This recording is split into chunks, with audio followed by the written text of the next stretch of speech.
बिस्मिल्लाहिर्रहमानिर्रहीम। अस्सलाम वालेकुम नाज़रीन, आप देख रहे हैं प्रोग्राम द लास्ट आवर। मैं हूं यासिर रशीद और स्टूडियो मेरे साथ मौजूद है सीनियर तजियाकार राना मोहम्मद अजीम साहब। नाज़रीन, आज का दिन सियासी हलचल का दिन है। आज के दिन दो जमातों की तरफ से एहतजाज की कॉल का ऐलान किया गया था और कल हमने ये देखा कि जमात इस्लामी के बेशुमार कारकुनान को गिरफ्तार करने के लिए या उनके रहनुमाओं को गिरफ्तार करने के लिए इकदाम उठाए गए। और आज के दिन हमने ये देखा है कि जमात इस्लामी ये क्लेम करती हुई दिखाई दी है कि 500 से ज़्यादा कारकुनान उनके मुल्क के तुलू अर्ज़ से गिरफ्तार कर लिए गए हैं, जो इस्लामाबाद में धरने के लिए जाने वाले थे। इस्लामाबाद में शहर के दाखिली और खारजी रास्ते जो थे उनको कंटेनर्स लगा के बंद कर दिया गया था और वहाँ पर धरने की इजाज़त नहीं दी गई थी। पंजाब के अंदर दफ़ा 144 का नफाज किया गया था। लेकिन हमने ये भी देखा है कि ज़रताज गुल के घर के बाहर, जो उनका गाँव के अंदर घर है, वहाँ पर भी पुलिस पहुँची हुई थी और ज़रताज गुल उनसे पूछ रही थी कि दफ़ा 144 जो है वो सड़कों के ऊपर है या घरों के ऊपर भी लागू है। हमने ये भी देखा है कि बेशुमार रहनुमाओं को गिरफ्तार करने के इकदाम उठाए जाते रहे, लेकिन इसके बावजूद लाहौर से जो काफिला, एक बड़ा काफिला रवाना हुआ था इस्लामाबाद के लिए, तो वो इस्लामाबाद की हुदूद के बाहर जो रुकावटें थी उसको अबूर करता हुआ इस्लामाबाद की हुदूद के अंदर दाखिल हो गया। जमात इस्लामी ये कहती है कि जब तक हमारे मुतालिबात नहीं माने जाते तब तक एहतजाज जारी रहेगा। पाकिस्तान तहरीक इंसाफ जो है उसने सड़कों पर आने से एक कदम पीछे हटने का फैसला किया कि वो केस उनका इस्लामाबाद हाई कोर्ट के अंदर लगा हुआ था, जिसमें आज जस्टिस सुमन रिफत साहिबा ने उसकी हियरिंग की और जिसमें एडवोकेट जनरल इस्लामाबाद पेश हुए। सरकारी वकील ने यह कहा कि हम इजाज़त नहीं दे सकते, अदालत अगर इजाज़त देना चाहती है तो अदालत इजाज़त दे दे। उन्होंने उसकी तौजीहात ये बयान की, सिक्योरिटी मसाइल हैं जिस पर अदालत ने यह कहा कि आप दुश्मन को तकवीयत पहुंचाते हैं कि चीज़ें आप कंट्रोल नहीं कर सकते।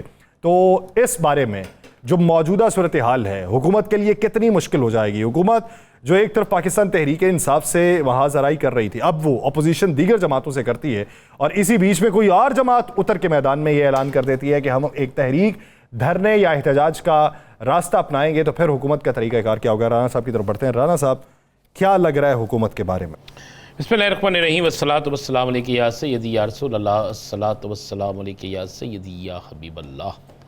यासर, आज इस्लामाबाद पहुंचना जमात इस्लामी का, आज इस्लामाबाद पिंडी पहुंच गए तो इस्लामाबाद पहुंच गए ना। बहुत से लोग डी चौक में भी पहुंच गए हैं। वहाँ पहुंचना इस बात को बिल्कुल अया करता है कि हुकूमत जो है उसके हाथ से गेम निकल गई है। बात यह है कि हुकूमत ने पूरी रात क्रैकडाउन किया। अच्छा, क्रैकडाउन तहरीक इंसाफ पे भी किया, क्रैकडाउन जमात इस्लामी पे भी किया। इवन लाहौर से जो रिंग रोड से लोगों को पकड़ा है, उन्होंने कहा जी है ये जमात इस्लामी के बन के जा रहे थे लेकिन है ये तहरीक इंसाफ के। अच्छा, यानी एक ये भी उन्होंने लिबादा तहरीक जमात इस्लामी का पहन रखा है तहरीक इंसाफ। अच्छा, अब उन्होंने इतना क्रैकडाउन किया कि हमें टीवी पे नज़र आया कि बुजुर्ग जो थे जमात इस्लामी को उन्हें भी गिरफ्तार किया गया, बल्कि घसीटा गया। ये सारा कुछ हो गया। अगर हुकूमत की हिकमत अमली बेहतर होती, अगर हुकूमत ये दावा करती है कि वो जो चाहती है वैसे ही हो जाता है, तो फिर तो किसी शख्स को वहाँ तक नहीं पहुँचना चाहिए था। क्योंकि सब वहाँ पहुँच गए, इसका मतलब है कि हुकूमत का वो तमाम प्लान, हुकूमत की वो तमाम सिक्योरिटी, हुकूमत की वो तमाम हिकमत अमली बिल्कुल फ्लॉप होगी। लगता है कि हुकूमती अदारों के अंदर भी लोग अब ये चाहते हैं कि हमारी जान जो है इस काम से छूट जाए। हुकूमत के मुताबिक मैं यही कहूँगा कि गेम अब हुकूमत के हाथ से निकल गई है, अब ओवर हो गई है। अब बल्कि आप ये कह सकते हैं कि बिल्कुल ये सिलसिला जो है ना, ये बिल्कुल हुकूमत के हाथ से निकल गया है और अब ये सिलसिला आहिस्ता आहिस्ता जो जाएगा ना, वो आपको आइंदा इंतखाबात की तरफ जाता नज़र आएगा। आप ये गौर करें कि हुकूमत के अंदर इख्तलाफात हैं। हुकूमत के अंदर इख्तलाफात एक नहीं, दो नहीं, तीन नहीं, चार नहीं, पाँच नहीं, बेइंतहा इख्तलाफात हैं। मेरे पास तो ये खबर है कि हुकूमत के अंदर 3 ग्रुप बन चुके हैं, जिन 3 ग्रुपों के आपस के इतने शदीद इख्तलाफात हैं कि जिसकी हद कोई नहीं है। और ये तीनों ग्रुप एक दूसरे को नीचे दिखाने की कोशिश कर रहे हैं। उन तीनों ग्रुपों में बाकायदा वज़रा की एंट्री मौजूद है। बाकायदा तीनों ग्रुप तगड़े ग्रुप हैं और ये एक दूसरे को नीचे दिखा रहे हैं। जिस तरह फैसल वाडा ने कहा था ना कि हुकूमत अपने वजन से खुद ही गिर जाएगी, आपस के इख्तलाफात से खुद ही गिर जाएगी। तो ये चीज़ें अब बड़ी क्लियर होकर वाज़ेह हो गई हैं। अब आप इन हुकूमती अफराद की बैठक में बैठें, टीवी के अलावा चैनल पे आके, तो वो कभी नहीं कहेंगे। वैसे उनकी बैठक में बैठे तो आपको वो क्लियर वाज़ेह तौर पे कहेंगे एक दूसरे के खिलाफ मायूसी बहुत ज्यादा छाई हुई है। देखें, इसी बात पे आज आज़म वज़ीर तारा ने कहा नहीं जी नहीं, हम पाँच साल पूरे करेंगे। इसी पे कहा ना, इसी बात पे बात बड़ी क्लियर सी है, शक नहीं बढ़ता, मैं आपको यकीन से कह रहा हूँ, और हम पहले दिन से प्रोग्राम में कह रहे हैं कि गेम ख़त्म हो गई हुई है। या सर अगर आप कहना कि गेम चल रही है, नहीं है ऐसा। हुकूमत के साथ सबसे बड़ा हाथ हुकूमती तहादी करेंगे, आप कुछ अर्सा सबर कर लें। अगले महीने सितंबर, यानी सितंबर के महीने में आपको नज़र आ जाएगा कि सबसे बड़े हुकूमती इत्तेहादी जो है वो सबसे पहले हुकूमत को अलविदा कह के चले जाएंगे। अब मौजूदा सारा जो सियासी सिनेरियो है, इसमें मुझे एक बात तो बता दें, इलेक्शन कमीशन ऑफ पाकिस्तान के पास क्या कोई ऐसा रास्ता है कि वो महसूस नशिस्तें ना दे? कोई एक ऐसा रास्ता? वो जवाब मिल जाएगा उनको। 2 सवालात जो उन्होंने भेजे हुए, जवाब तो मिल जाएगा। जवाब मिल जाएगा ना। हालांकि उन दोनों सवालात पे उनकी खिंचाई भी हो जाएगी। चलिए मैं आपको ये, उन्होंने कहा जी पीटीआई का स्ट्रक्चर नहीं है, तो वो तस्दीक किसकी होगी? ओ भाई तस्दीक तो तब होगी ना, मुझे समझ नहीं आ रही यार, मुझे समझ, आफरीन है यार उन पे भी, आफरीन है उसको सुनने वालों पे भी। भाई टिकट जारी नहीं करना बल्कि एक जमात में शमूलियत करनी है। आप इलेक्शन लड़ रहे होते हैं, आपको एक सर्टिफिकेट चाहिए होता है यासिर साहब जी। आप वो सर्टिफिकेट लेके जाते हैं, जनाब ये मेरी पार्टी का सर्टिफिकेट है, लिहाजा मुझे मेरी पार्टी की ने टिकट दी है, मुझे टिकट दे दीजिए, मेरा इंतखाबी निशान अनाउंस कर दीजिए। यहां पे बात बिल्कुल उल्टी है। यहां पे बात तो बड़ी सिंपल सी है कि एक शख्स एमएनए है, उसे डिक्लेयर किया गया ये 41 लोग आज़ाद हैं। अब आज़ाद शख्स ने अपना एफिडेविट लिखना है कि मैं मोहम्मद फलां वल्द फलां कौम फलां सकना फलां हल्का नंबर फलां से मुंतखब हुआ हूं, एमएनए हूं, अब मैं फलां सियासी जमात में अपनी शमूलियत कर रहा हूं। उसमें मुझे बता दें किस शख्स के सर्टिफिकेट की ज़रूरत है जी? क्या तहरीक के इंसाफ को पार्लियामेंट्री पार्टी माना गया है कि नहीं माना गया? माना गया ना। इलेक्शन कमीशन माना गया तो 39 के नाम दिया गया ना। मैं अर्ज कर रहा हूं, इलेक्शन कमीशन ने खुद कहा ना जी, आपने कब उनका नाम लिस्टें खत्म की है? वो है एक पार्टी, सिर्फ उनके इंटर पार्टी इलेक्शन ही हुए। भाई इस पे पूरी गेम में तो इंटर पार्टी इलेक्शन का मामला ही नहीं है। इंटर पार्टी इलेक्शन का मामला तब होता है जब गौहर अयूब साहब ने एक सर्टिफिकेट जारी करना होता है कि यासर रशीद साहब जो है वो आए और आकर तहरीक इंसाफ में शामिल हो जाएं। गौहर अली, बैरिस्टर गौहर अली जो गौरी मोहम्मद मसूद कह रहे गौहर अली साहब जो है, तो फिर होता है ना, ये तो बाहर वो खुद लोग आ रहे हैं कि हम इस जमात में शमूलियत इख्तियार करना चाह रहे हैं, तो उसके लिए तो कोई दूसरी राय है ही नहीं। और वो एप्लीकेशन तहरीक इंसाफ को नहीं दे रहे, वो application election commission of Pakistan को दे रहे हैं। एप्लीकेशन नहीं है, वो एक एफिडेविट है, वो एक हलफनामा है जो वो दे रहे हैं कि जनाब ये लें। इतनी सी बात है। आज जिस तरह कहा, मैं आप थोड़ा सा अगर हमारे पास फुटेज होती तो क्लियर हो जाता। आज अहमद खान साहब ने, स्पीकर मलिक अहमद खान साहब स्पीकर पंजाब असम्बली ने कहा कि जनाब मेज पे आप ये इल्ज़ाम ना लगाएं कि मैंने चीफ उसका अपोजिशन लीडर का कमरा या सिक्योरिटी वापस ली है, चूंकि अब सुप्रीम कोर्ट के फैसले के बाद अब वो कोई भी इनमें से जो है वो नहीं है, अपोजिशन लीडर नहीं है, चूंकि वो सुन्नी इत्तेहाद के थे, अब वो आज़ाद है। अब वो जिस जमात में जाएंगे उसके बाद वहां से जो नामजदगी होगी फिर हम उस पर करेंगे। हालांकि उनसे जब ये सब कुछ वापस लिया गया था उस वक्त सुप्रीम कोर्ट का फैसला नहीं आया था, उस वक्त सुप्रीम कोर्ट का फैसला नहीं आया था, इसी तरह था ना। ऐसे ही। तो आज उन्होंने खुद ये कह दिया। जब उन्होंने ये कह दिया तो मुझे बता दें, जब उस सियासी जमात को जिससे सबसे ज्यादा खतरा है उसके जहन में कोई भाव नहीं है, उसके जहन में कोई ऐसी बात नहीं है।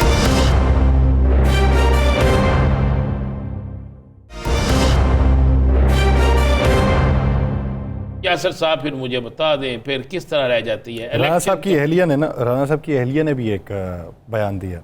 उन्होंने कहा है कि हुकूमत गिरानी नहीं चाहिए थी, चलने दी जाती है, खान की कारकर्दगी का आवाम को पता चल जाता। अब वो ये कहती हैं कि खान को खान ही मार सकता है और हम आवाम के अंदर जाते हैं, जो मर्जी इकदाम कर लें, आवाम हमारी पजीराई नहीं करते, तारीफ नहीं करते। खान दोबारा फिर आएगा, इसके बाद आना खान नहीं। ये राणा साहब की एहलिया ने क्लेम किया। कहते वो आएगा, उसके बाद उसकी कारकर्दगी अवाम देख के फिर उसे अवाम मायूस हो जाएंगे, लेकिन उनके जहन में ये है कि इसके बाद आना उस नहीं है। नहीं, उनके जहन में क्या है? कौन शख्स है जिसके जहन में ये नहीं है? नहीं, मैं तो नहीं, आप क्या समझते? उसके बाद नहीं, आप मुझे बता देना, लोगों की बात कर यार। नहीं, आप मुझे बता दें, चले आप एक दानिशवर हैं यार, इतने सीनियर सहाफी हैं, आप मुझे बता दें सेकंड ऑप्शन क्या है? क्या कौन आएगा? इस्तेकाम पाकिस्तान पार्टी आएगी, एमकेएम पाकिस्तान आएगी, आपने खुद उसने कहा था मुझे बता देना कोशिश तो कर रहे यार, कोशिश कर। मैं एक बात कह रहा, इलेक्शन जीत कर भाई, वो नामजदगी नहीं मैं कह रहा, इलेक्शन जीत कर कौन सी पार्टी आएगी? अगर इस वक्त चारों सूबों में कोई पार्टी मौजूद है, अगर किसी का चारों सूबों में सबसे ज्यादा वोट बैंक है तो वो तहरीक इंसाफ है। अगर आप ये हम ये क्लेम करते हैं कि जनाब कोई आएगा, तो वो आप ज़हन में रखिएगा वो तहरीक इंसाफ ही है ना सेकंड, इसके अलावा तो ऑप्शन है ही नहीं। अगर तो ऑप्शन हो ना, तो फिर मैं कहूँ बाकी भाई ऑप्शन है यासर साहब, तो फिर आप इस तरह करें जनाब, इनको बना दें, आप इनको बना दें, आप इनको बना दें, आप इनको बना दें, फिर भी अब तो ऑप्शन ही कोई नहीं है। आप अवाम में जाते हैं, अवाम के रद्द-ए-अमल आपके सामने आ जाता है, आप अवाम से बाहर निकलते हैं, फिर भी रद्द-ए-अमल सामने आ जाता है। आप अपने घर के अंदर जाते हैं, ये सियासतदान अपने घरों में वोट डलवा लें, पर्चियां डाल के दे दें, उन्हें कहे जनाब हम कुछ नहीं कहेंगे, खुद खामोशी से पर्ची निकाल के रख दें, तो आपको पता लग जाएगा। यानी घर से निकलवाना चाहते हैं। मैं बिल्कुल ठीक कह रहा हूं, मैं बिल्कुल ठीक कह रहा हूं। मैं बता रहा हूं कि एक बड़ा जुम्मेदार रुकने असम्बली, उसने हल्फन कहा है कि मेरे बच्चों ने मुझे वोट नहीं डाला, तो उसे वोट किसने डाला होगा, लेकिन वो बन गया, कोई बात नहीं। तो ये तो आलम है यासर साहब, ये तो सारी सूरत हाल है। लेकिन कुछ काम ऐसे है यासर साहब, मैं यहाँ पे जिक्र करूंगा। कल मुझे अस्पताल में जाना हुआ यासर साहब, हो गई बेहतर हालत? हाँ शुक्र अल्लाह का। तो मुझे एक बड़ी खुशी हुई कि वज़ीर सेहत है ख्वाजा इमरान नज़ीर साहब जी। अच्छा, मैंने उन्हें फ़ोन किया, उनका फौरी रिंग बैक आई। उन्होंने नहीं देखा कि यार सुबह शाम ये बंदा हमारे क्लास ही करता रहता है। मैं उन्होंने कहा ये मामला है, तो ख्वाजा नज़ीर साहब ने फौरी तौर पर आगे कहा, और MS सबरस हॉस्पिटल ने भरपूर तरीके से वहाँ हमें इंटरटेन किया। लेकिन सबसे बड़ी जो बात वहाँ पे नजर आई, सिर्फ ये नहीं कि हम एक गए तो इंटरटेन हुए, वहाँ पर मैंने देखा कि डॉक्टर्स को देखा, बेइंतहा मरीज थे, डॉक्टर एक मरीज को चेक कर रहे थे। ये मेरे लिए बड़ी खुशी की बात थी, और एक मरीज को चेक कर रहे थे, एक मरीज को देख रहे थे। और वहाँ पर मैंने ये देखा जिन लोगों ने छुट्टियाँ की थी उन्हें सजाएं मिल रही थी, उन्हें सख्त तरीन शोकास नोटिस ही मिल रहे थे। मैंने पूरी इमरजेंसी में जाके देखा, कोई मरीज ये नहीं कह रहा था हमें नहीं देख रहे। हाँ, एक शिकायत मरीजों की ज़रूर थी, वो थे कि यार अगर आज इमरान खान का कार्ड होता, आज वो 10 लाख रुपए वाला कार्ड होता, तो शायद हमें बहुत सी चीज़ों में फैसिलिटी मिलती। लेकिन हेल्थ के शोबे में मैं कहूँगा कि मैं जो अच्छी होती है हमें देखना चाहिए। ख्वाजा इमरान नज़ीर ने कल बड़ा वहाँ पे उनके काम देख के, उनके शोबे देख कर, वहाँ पे डॉक्टर्स का काम देख कर, MS सर्विस हॉस्पिटल का और बाकी लोगों का देख कर, इसी तरह कार्डियोलॉजी में डॉक्टर आमर मंदेशा है, बाकी लोग हैं, उनका देख कर मैं तो हैरान हुआ कि यार इस माहौल में भी अगर कोई लोग अच्छा काम कर रहे हैं, चाहे वो वजारत में है, चाहे वो वजारत से बाहर है, तो हमें अप्रिशिएट करना चाहिए। लेकिन एक और मैं जिक्र करना चाहूँगा यासर साहब, आज क्या रहा? वो 2 दिन पहले एक इतना शोर मचा। किस चीज़ का? वो एक जो ताहिर अंजम साहब है, नीली परी अब ताहिर अंजम साहब का एक बड़ा शोर मचा, और उस शोर पे कई अरकान असम्बली ने इतना शोर डाला, और वो सारे वाक़े का ज़िम्मेदार पता किसको करार दे दिया? इमरान खान को। अगर आप ताहिर अंजम की वो गुफ्तगू सुने, अगर मेरे प्रोड्यूसर उनकी गुफ्तगू सुना सके कि वो उसने क्या कहा कि किन की तरबियत है, वो कहते हैं ये तो इमरान खान की तरबियत है, ये तो सब इमरान खान ने किया है, ये सारा कुछ। आपको पता लग गया असल कहानी क्या निकली? असल कहानी तो ये निकली कि जनाब यहाँ पे आने से पहले ये नीली पीली शीली जितनी भी परी है, ये सतरंगी परी ये थी जनाब ताहिर अंजम साहब के घर में। अच्छा, सुन लें, वहां बैठ के प्लानिंग हुई। ताहिर अंजम ने कहा जनाब मैं भी ऊपर चला जाऊं, और उसने कहा जी मुझे भी महसूस नशिस्तों में से जगह मिल जाए। तय ये हुआ कि ताहिर अंजम साहब पंजाब असम्बली के उस तरफ आएंगे जहां पे तहरीक इंसाफ का बूकर ताली कैंप है।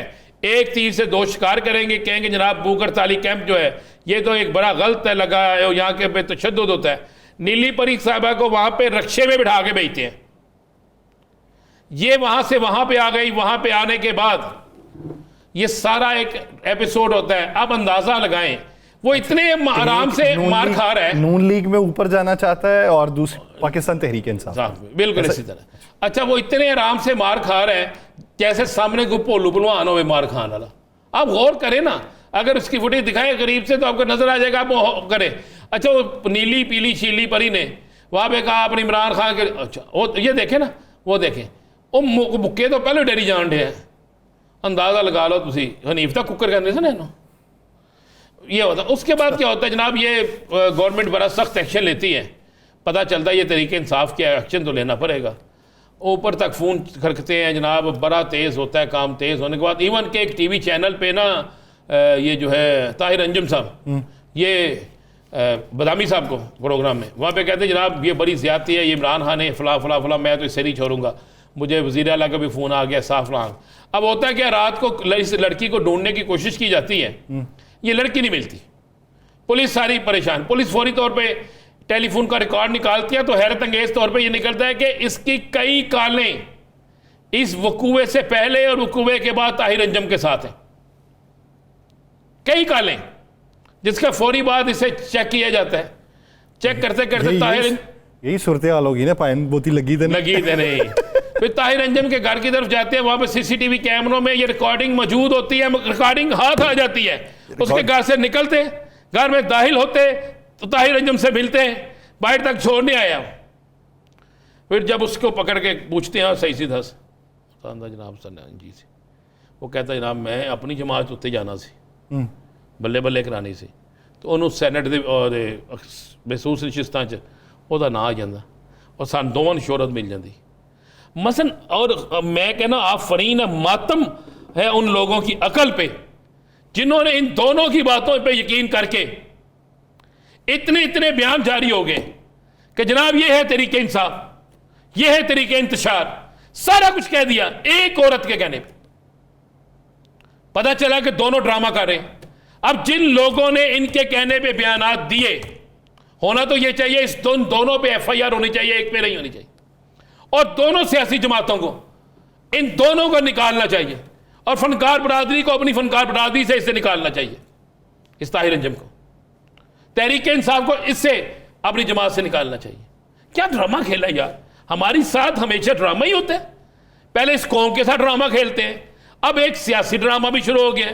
पहले अवामी ड्रामा शुरू होता था, अवाम के साथ ड्रामा शुरू होता है बिलों की सूरत में, अवाम के साथ ड्रामा शुरू होता है महंगाई की सूरत में, अवाम के साथ ड्रामा शुरू होता है लोड शेडिंग की सूरत में, अवाम के साथ ड्रामा शुरू होता है जनाब गुंडा टैक्स की सूरत में, और अब ये ड्रामा शुरू हो गया।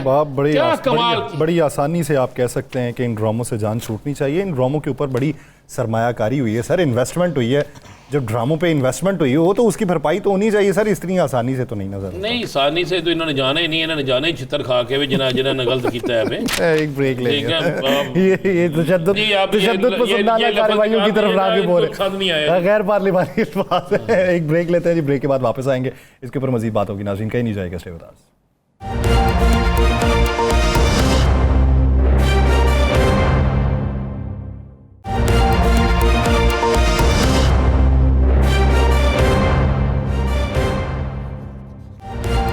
ब्रेक के बाद खुशामदीद नाज़रीन। मौजूदा सूरत हाल में ये जो धरना है ये ऊंट किस करवट बैठेगा।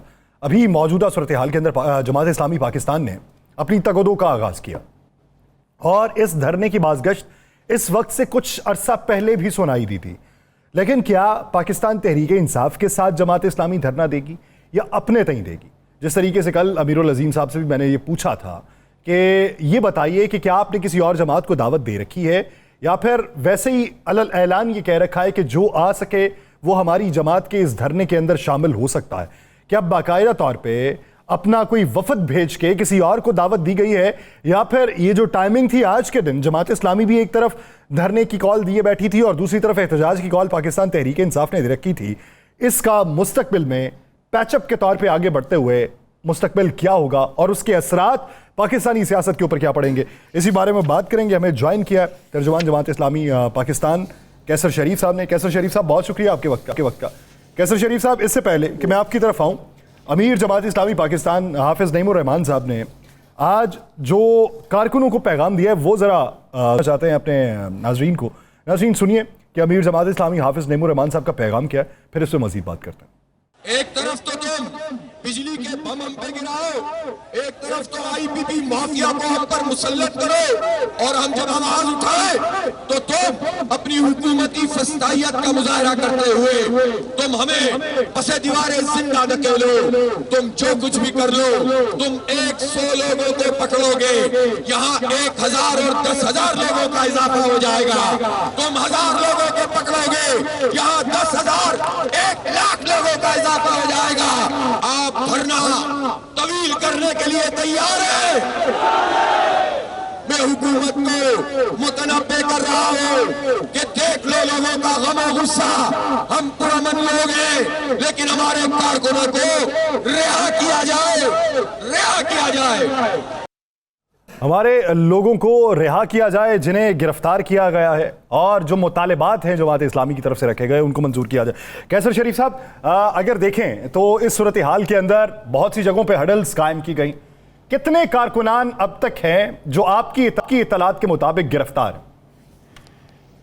बहुत शुक्रिया। देखिए, अब तक कोई 1250 से ज्यादा कारकुनान हैं जिनको गिरफ्तार किया गया, जो इनफरादी हैसियत में अपने घरों में से छापे के जरिए गिरफ्तार हुए उनकी तादाद कम है, लेकिन इज्तमाही तौर पर पूरी बस को, वैन को पकड़ लिया, उनकी तादाद ज्यादा है। मुख्तलिफ टूल प्लाजों से, मोटरवे से, GT रोड से, जनूबी पंजाब वाली साइड से, तो ये एक बहुत बड़ी तादाद है। उसके बाद डी चौक से जो गिरफ्तारियां हुई, रावलपिंडी, फैजाबाद से जब लोग शरीक होने के लिए पुरअमन तरीके से आ रहे थे, तो लोगों की बड़ी गिरफ्तारियां जो हैं वो अमल में लाई गई हैं, जो कि टेलीविजन ने रिपोर्ट भी की।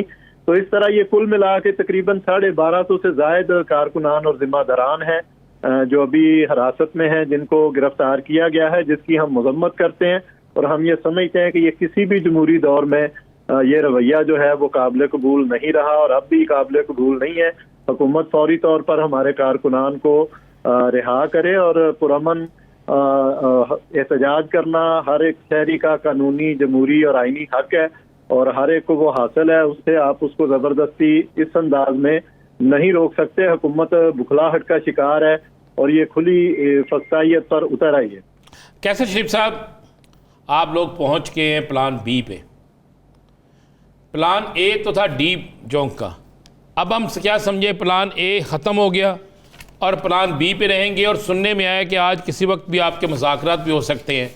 आप तो कहते हैं ये फार्म 47 की हुकूमत है, तो क्या फार्म 47 की हुकूमत से मुज़ाकरात करेंगे? राना साहब, देखिए, फार्म 47 की हुकूमत है, लेकिन मुसल्लत कर दी गई है, इख्तियारात और ताकत उसको दे दी गई है। तो मुज़ाकरात तो बहरहाल गुफ्तगू करनी है, मसाइल का हल करवाना है, डिसीजन करवाना है, वो तो उन्हीं से ही करवाया जाएगा। ये हमारी बदकिस्मती है कि उन्हीं ही के जरिए होगा।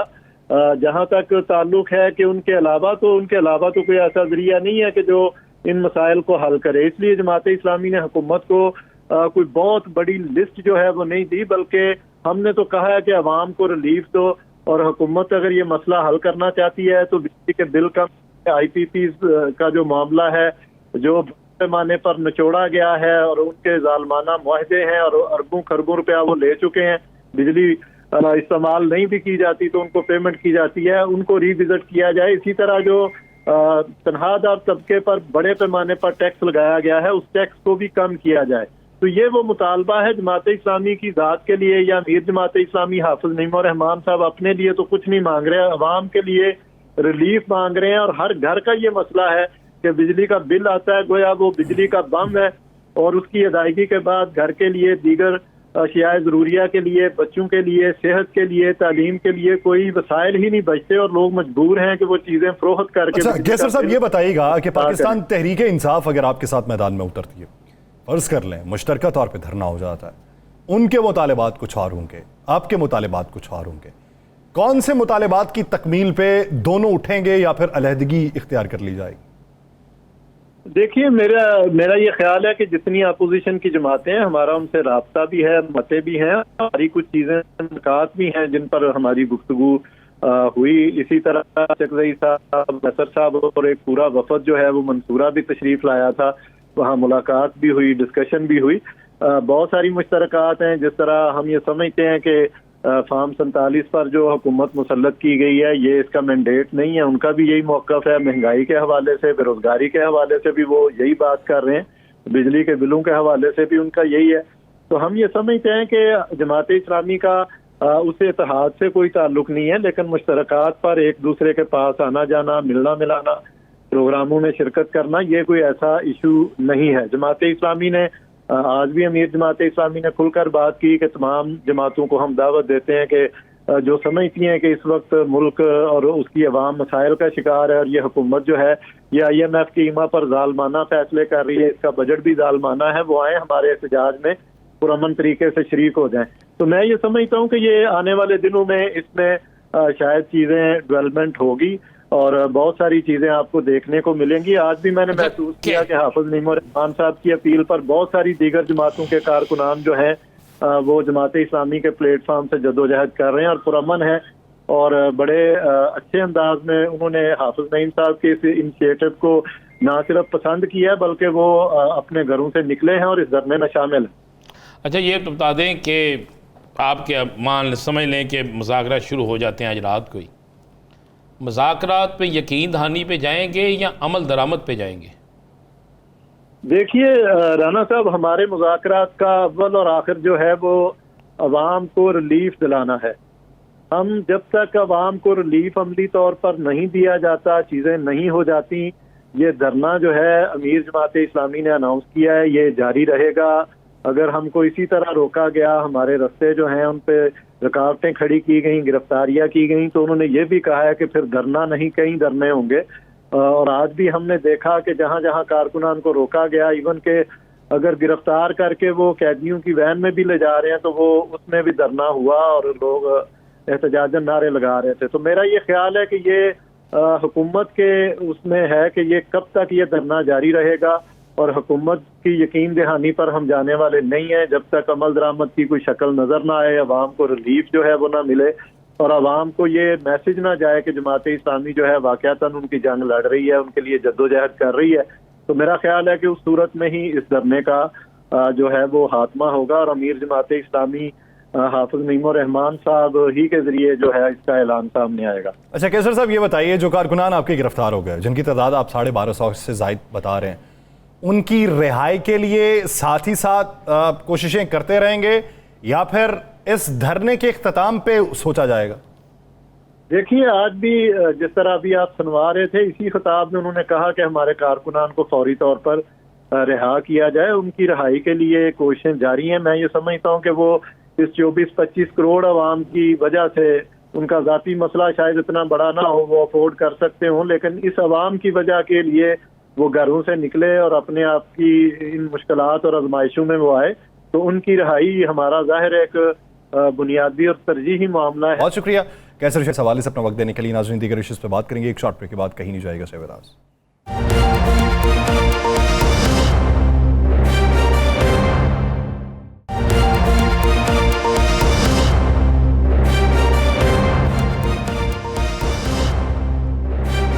के बाद खुशामदीद। राना साहब, अगर देखें कि नए माली साल में आप ये इकदाम उठा लें कि आप अपोजिशन को दबा लेंगे, आप अपोजिशन में कोई भी तहरीक अगर चल रही है, वो चाहे मुआशी मंजरनामे के ख़िलाफ़ हो, हुकूमती इकदाम के ख़िलाफ़ हो, आप उनको चुप करवाने की कोशिश कर लेंगे। इदारा शुमारियात आपका अपना इदारा है, हुकूमती इदारा है। ये हुकूमत को समझ क्यों नहीं आती कि जब हर हफ्ते ये पता चले कि 15 अशियाई ज़रूरिया, 10 अशियाई ज़रूरिया, 12 अशियाई ज़रूरिया की कीमतों में इजाफा हो गया, तो वहां को फिर बैन क्यों नहीं करते, वो भी बैन कर दें?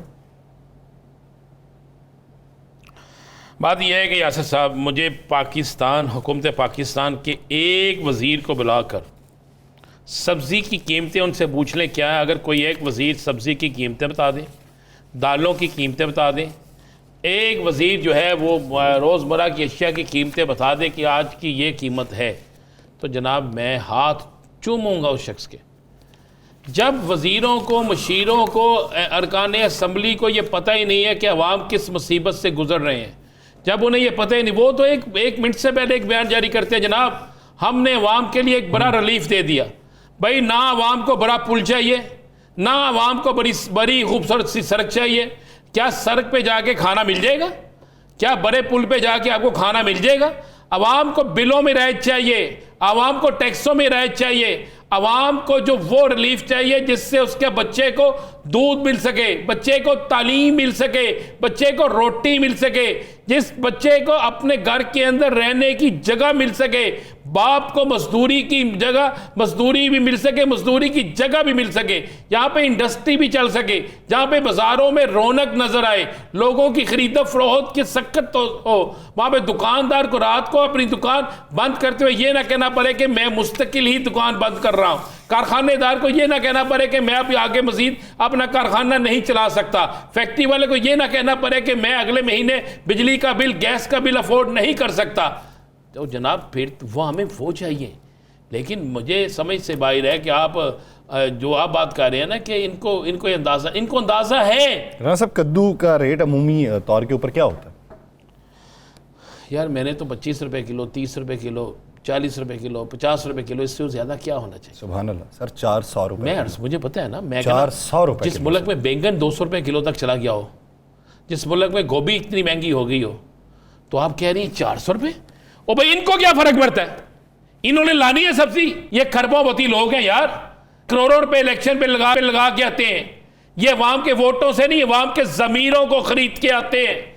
ये कहते हैं कि हम पैसे खर्च करके आए हैं, ये कहते हैं कि हम अवाम के जहनों को खरीद के आए हैं, अवाम के जमीरों को खरीद के आए हैं, इसलिए ये कहते हैं। आज हम बड़े कह रहे हैं ना कि जमात इस्लामी का बहुत बड़ा धरना है। 25 करोड़ अवाम है पाकिस्तान की, 5 लाख लोगों को तो होना चाहिए था, इसलिए कि वो धरना है सस्ती बिजली के लिए, वो धरना है टैक्सों की वापसी के लिए, वो धरना है गरीब आदमी के लिए। होना चाहिए था ना यासिर साहब? होना चाहिए था। लेकिन अगर हम बेहिसी में नहीं जाते, अगर हम खामोश रहते हैं, तो फिर हमें भुगतना पड़ेगा। भाई, कद्दू भी लेना पड़ेगा, घिया भी लेना पड़ेगा, हमें शिमला मिर्च भी लेनी पड़ेगी, हमें गोभी भी महंगी लेनी पड़ेगी, बैंगन भी महंगा लेना पड़ेगा, अदरक प्याज हर चीज महंगा लेना पड़ेगा, टमाटर हर चीज महंगी लेनी पड़ेगी, इसलिए कि हम आदी हो गए हैं, इसलिए कि हमारे अंदर से इंसानियत जो है वो पहले ही खत्म हो चुकी थी।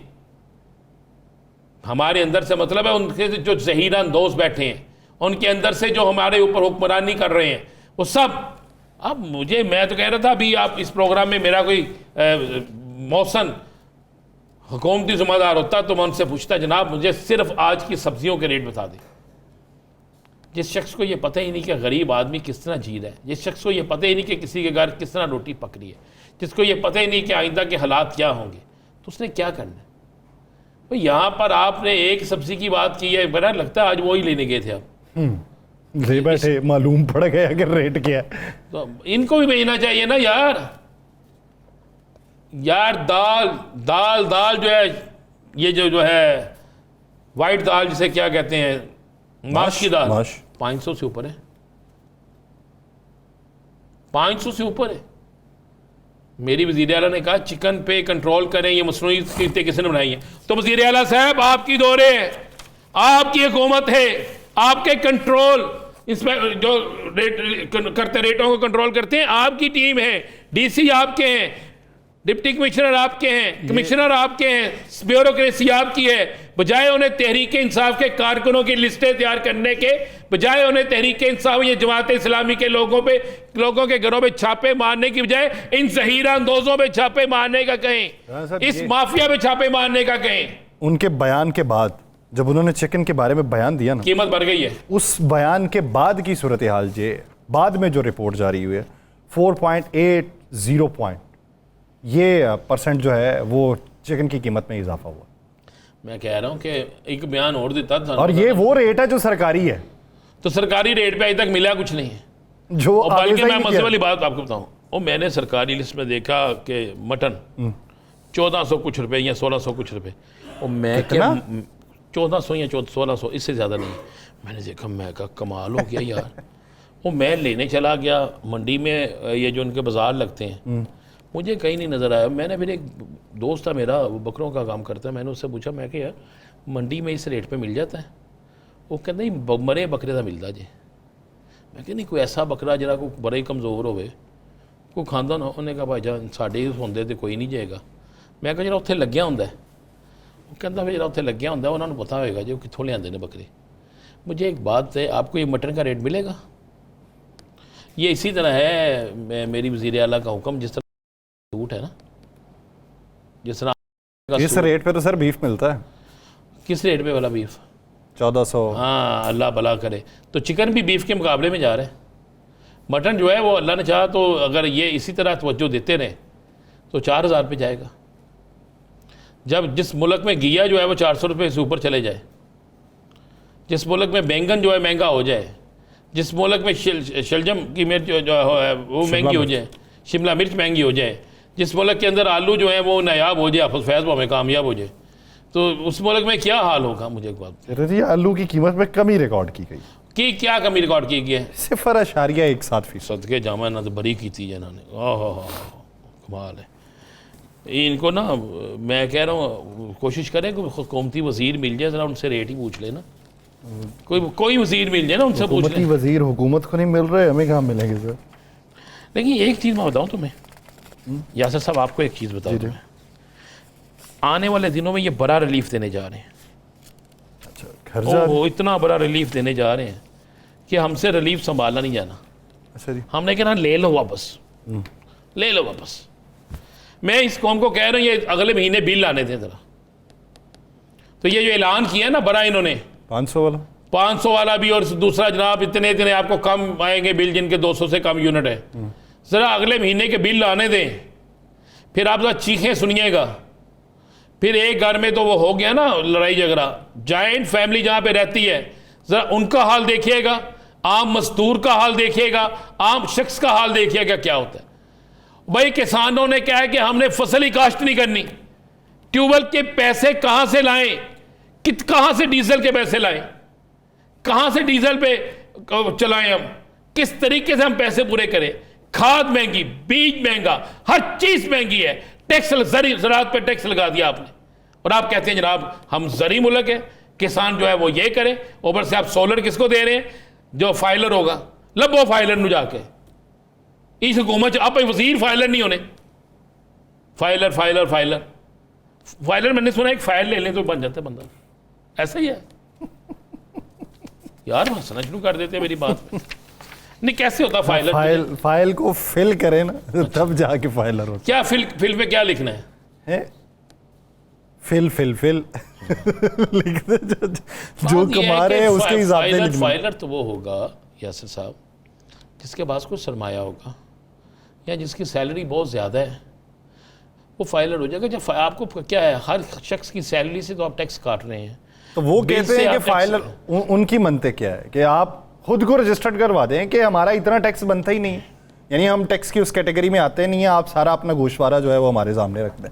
हुकूमत की मंतिक ये है, हुकूमत की मंतिक फाइलर होने से तो ये नहीं है कि वो टैक्स देना शुरू कर दे। मंतिक सिर्फ ये है कि अगर आप टैक्स की कैटेगरी पे पूरा नहीं उतरते तो आप वो जमा करवा दें कि नहीं मैं उतरता। बात यह है कि हम जमा करा देते हैं, तो ये जो FPR के लोग रखे हुए हैं ये किस लिए रखे हुए हैं? भाई आपकी तनख्वाह से मेरी तनख्वाह से टैक्स कटता है जी। आम आदमी के घर आने वाले बिल में टैक्स कटता है, लगता है। चाहे किसी की 5000 रुपया इनकम है, लगता है ना बिल पे टैक्स जी। दुकान पे अब सामान लेने जाए टैक्स लगता है। अब तो ये भी सोचा जा रहा है कि मोटरवेज के ऊपर रेडियो का टैक्स लगा दिया जाए 500 रुपये का। और रेडियो ये सुनना की ये सी रेडियो जो आप सुनते रहो की सुनना ऐसे सब्जियां दे रेट, मौसम की खबर, सुई च धागा किमें पाई दे, नहीं सुनना क्या है हमने, मुझे बता देना यार। हंसना सही नहीं सुनना क्या है रेडियो में हमने। लेकिन देखते हैं आने वाले दिनों में क्या होता है। नाज़रीन प्रोग्राम का खत्म हो जाता है, मुझे और राना साहब इजाज़त, अपना बहुत सा ख्याल रखिएगा। मुलाकात होगी पीर के रोज़ अल्लाह ने के बाद।